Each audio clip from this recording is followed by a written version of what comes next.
अखिलेश यादव ने बाढ़ को लेकर भाजपा सरकार पर साधा निशाना, कहा पूरी व्यवस्था खराब, दहशत में लोग, नकल करने वाले कभी पास नहीं होते, बीजेपी के नेता कभी खास नहीं होते, रुलाने वाले का यही है बीजेपी के चहीते, बीजेपी के साथ जनता खड़ी है और जनता से बड़ा कुछ भी नहीं, आरोप ही लगाना आता है और किसी काम के नहीं, न घर का न घाट का, दुश्मन अनाज का, योगी का अखिलेश पर सीधा निशाना। जी हाँ, अखिलेश यादव आने वाले लोकसभा इलेक्शन को लेकर मजबूती से खड़े होते दिखाई दे रहे हैं, लेकिन योगी आदित्यनाथ और पीएम मोदी बीजेपी के दो ऐसे बड़े नेता हैं जिनके सामने कोई भी पार्टी आने से डरती है और खुद समाजवादी पार्टी के नेता भी बीजेपी में या फिर अन्य पार्टी में जा रहे हैं। इसका साफ अर्थ यही है कि अब समाजवादी पार्टी को सिर्फ अखिलेश यादव अपने दम पर अपनी पार्टी को खड़ा करेंगे। जी हां, पार्टी को मजबूत करने के लिए अखिलेश यादव आए दिन बड़ी बड़ी पार्टियों से मुलाकात कर रहे हैं और बीजेपी को नीचा दिखाने में कोई कसर नहीं छोड़ रहे हैं। जी हां, अखिलेश यादव बीजेपी पर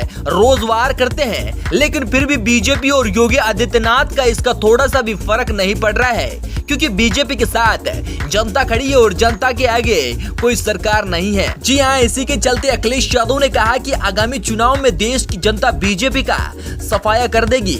जी हाँ, अखिलेश यादव ने कहा कि पटना के बाद बेंगलुरु में बैठक हो रही है और इस बार बीजेपी को 2/3 जनता हराने वाली है। मुझे उम्मीद है कि देश के लोग इस बार बीजेपी को बुरी तरह हराकर भेजेगी। जी हाँ, इसी के आगे अखिलेश यादव ने कर्नाटक की जनता को धन्यवाद कहते हुए कहा कि कर्नाटक के लोग ने बीजेपी के खिलाफ फैसला लेकर उन्हें हराया। इस तरह से देश के कोने कोने से जानकारी मिल रही है कि भारतीय जनता पार्टी का सफाया होगा। जी हाँ, समाजवादी पार्टी के अध्यक्ष और पूर्व मुख्यमंत्री अखिलेश यादव ने यूपी में बाढ़ को लेकर योगी आदित्यनाथ पर निशाना भी साधा।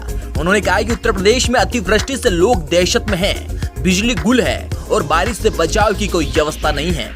इस बयान को लेकर योगी आदित्यनाथ ने एक ट्वीट करते हुए अखिलेश यादव को हाड़े हाथ ले लिया और अखिलेश यादव ने जितने भी आरोप लगाए उन सब का सिर्फ एक ट्वीट में रिप्लाई कर दिया। जी हाँ, योगी आदित्यनाथ ने शनिवार को समाजवादी पार्टी प्रमुख अखिलेश यादव पर निशाना साधा।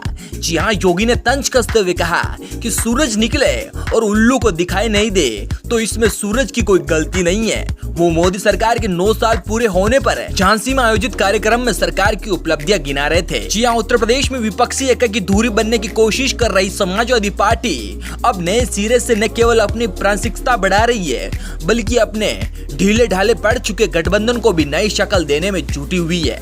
बीते विधानसभा चुनाव के बाद गंगा में बहुत पानी बह चुका है। सपा गठबंधन में शामिल पुराने दल छिटक गए हैं या छिटकने की कगार पर हैं। इसी बीच सपा प्रमुख ने कहा कि बाढ़ ग्रस्त इलाकों में फंसे लोगों पर सरकार की कृपा दृष्टि नहीं पड़ी। नजर पड़ी होती तो वहाँ कम से कम राहत तो पहुँच जाती। बाढ़ में फंसे लोगों को निकालने और उन्हें राशन पानी पहुँचाने की व्यवस्था होती। उन्होंने कहा कि भाजपा सरकार आपदा में अवसर खोजने के मामले में माहिर है।